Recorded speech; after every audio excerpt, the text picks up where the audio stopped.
I'm Tanuj Rulia. I'm a first year student at IIM Bangalore. I secured 99.69 percentile in CAT 2019.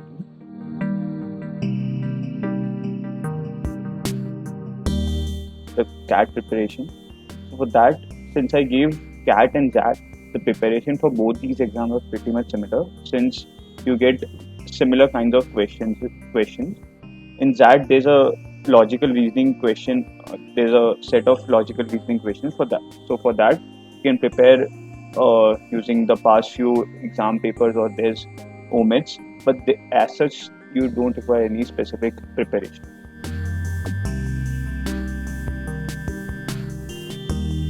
So CAT 2019 was my third CAT attempt. In CAT 2017, I did take formal coaching and I tried to understand the concepts. I secured 97 percentile in CAT 17, but couldn't get the calls which I wanted. So I gave CAT 18 as well after brushing the concepts which I learned. So in CAT 18, I did apply for a few tests. I instead of going through the books, I just gave my mock tests. I secured 99 percentile, but did not get the calls which I wanted. So again in CAT 2019, I prepared for 3 odd months and took 30 odd mock tests in those 3 months. So mock test gives a flavor of the actual CAT exams, and you can practice what you have learned.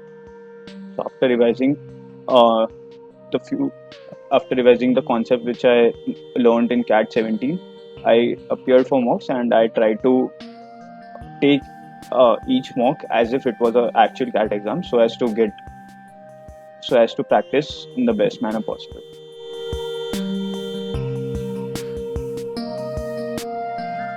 So basically, there is no prescribed syllabus which from where the CAT questions can come, but from the past experiences, it is the questions are generally based.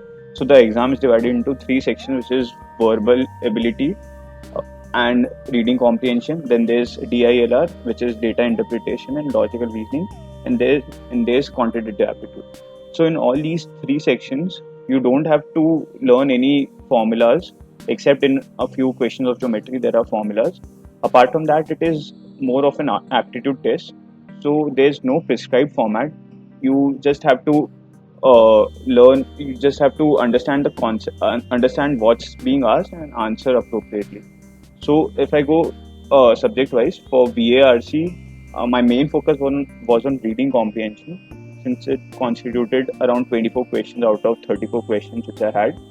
So in that the comprehensions were based on questions like the central idea. So for those questions, I did practice a lot. I wanted to understand how, since the options were confusing, my main focus was on eliminating the options, and hence you require some practice in that. Apart from that, uh, the VA section had questions like odd one out and para jumbles.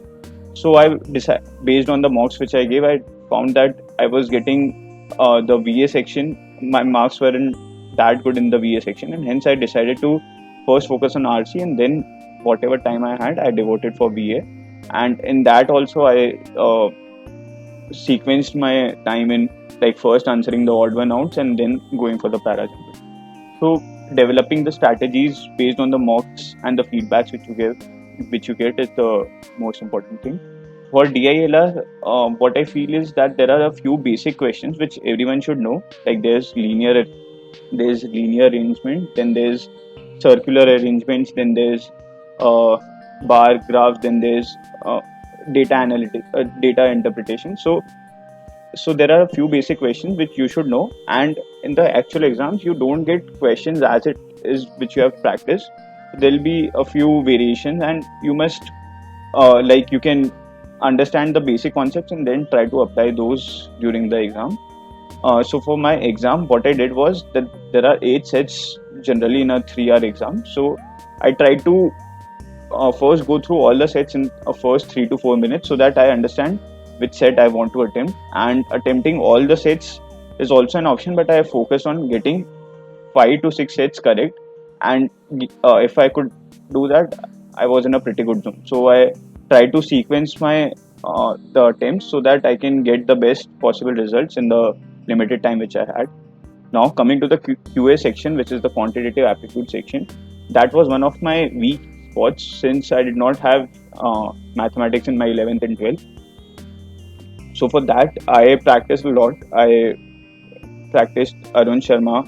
I practiced um, various other questions as well, and gave a lot of mock tests. So understanding the concepts, understanding the formulas, and applying those is the key. And hence, since I was not good at that, I identified the areas which I was not scoring, which is geometry, which was logarithms. So I practiced a lot in those areas, and in the final CAT exam, I could answer a few questions, and which made the difference. Like if you could answer 3 to 4 more questions, that certainly gives you an edge.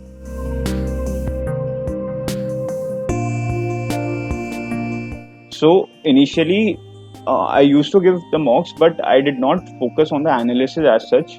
Like I went to the results, but I did not analyze the questions in detail. So later on, I found that I was devoting a lot of time on specific areas which I was not scoring. Like for in VARC, I found that my time spent versus marks rewarded is much better in the RC section than the VA section, and hence I then try to complete as many RC questions first before moving on to the VA sections.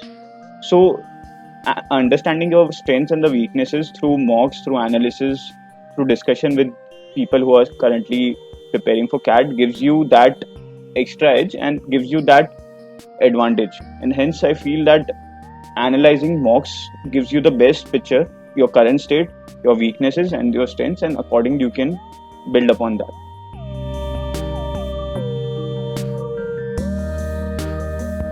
As I have already stressed, mocks are probably the most important part of your preparation. Obviously, the mocks are given by the mocks are attempted by only the serious students, and hence you will see that your percentiles are not that great. It might be possible that you are sometimes falling in the 80 percentile range, whereas you are not consistently scoring good marks.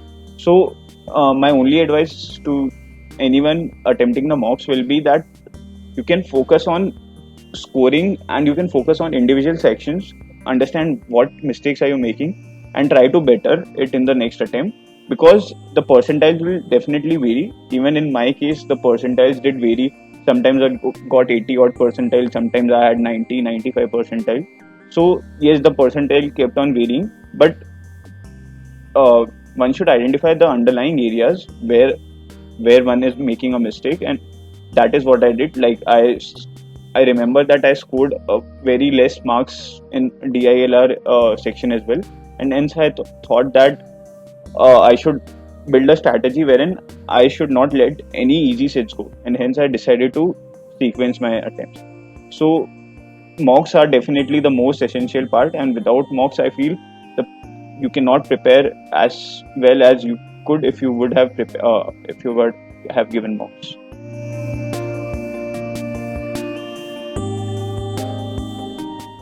So as I told you that the mock score will definitely vary, and in some of the mocks you'll be scoring 100 marks out of 300, whereas in the other mocks you may end up at, let's say, 70 or 80 marks. So I think that is not a cause of worry. So there'll be difficult mocks in which everyone will be scoring less. There'll be mocks in which, due to some external factors, you might not be able to focus, and hence you won't be getting the marks which you would have thought of. So I would request you to rather not focus on the low marks and focus on your weakness, because see, marks are definitely an output of your of the things which you have worked upon and the concepts which you have learned. So focusing on the weak areas will definitely yield results, and you should not be bothered about the percentile. As I have already told, that the mocks are attempted by only the serious aspirants, and among those serious aspirants, you see the sample size, which is 20 or 1000 in the mock exams, and in the actual CAT exams, the number of aspirants are 2 lakh. So if you see the proportion, you will get the idea where you stand, and probably improving upon that will give you the will give you better results in the actual exam. So my only advice will be not to get bogged down by low scores, because everyone scores less, but the key is to identify your weakness.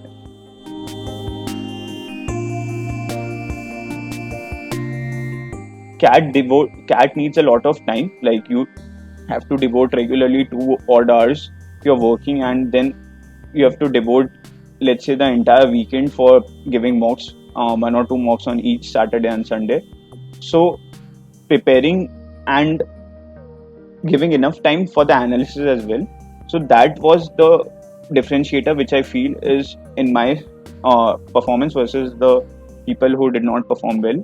So analyzing your mistakes, identifying your strengths, your weaknesses. If I'm not good at an area, go through various. There are a lot of textbooks available in the market wherein you can practice those questions. So you can go through them, you can understand how that question is being solved and adopt those in your practice so that you can score better. So the only thing is, if you can analyze your scores, you can analyze various ratios like how much time you are spending and how much marks are you getting. If you analyze those things, I think that will make a difference at the end.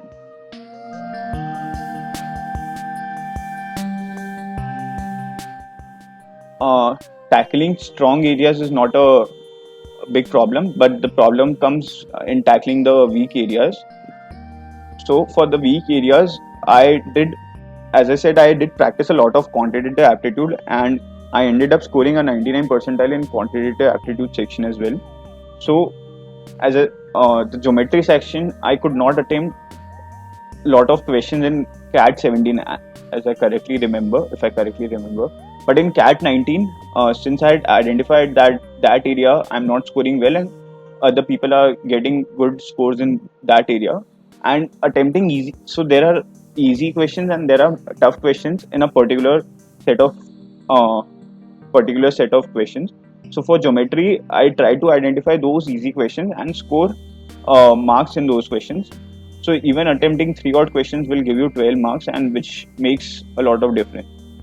So if you can identify your weak areas, you can probably think of attempting those easy questions first and then going for the tougher ones, apart from focusing on your strength area. So for example, my strong areas were uh, it were there were partnership questions, then there were questions on interest, simple interest, compound interest, then there were questions on work and time. So for those questions, I was pretty comfortable with those, and I tried to solve them in as much less time as I could. Also for the VARC section, I felt that the central idea questions were a bit on the trickier part, and hence I tried to eliminate the options. And if I could end up with two options remaining, I would go with one option, because based on the probability, I thought that if I'll be doing that question incorrect, I'll be getting -1. But if there's a 50% chance of me getting that correct, that will give me +3, and net I'll be getting +2 into, that is, I'll be getting positive marks. And hence I thought of attempting that question based on the strategy which I developed.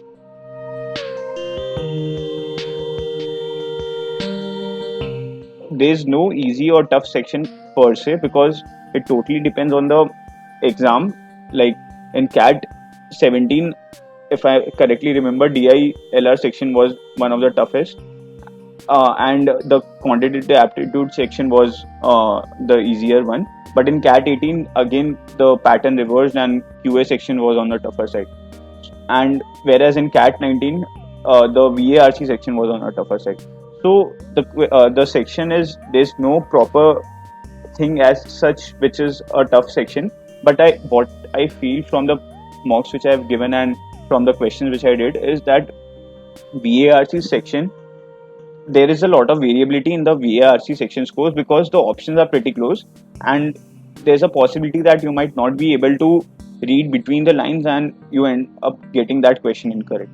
So practicing for VARC as well as DILR is the key, because those questions are not as per any standard. Like, there's, for maths you may probably use a formula or so, but for DILR and VRC you might not be that proficient, and like there's no standard format, and hence I feel that those two sections might be trickier, but definitely with a lot of practice you can end up scoring well in those sections. I hope that you could get some insights on how to prepare for CAT, and I'll be happy to help you. Thank you.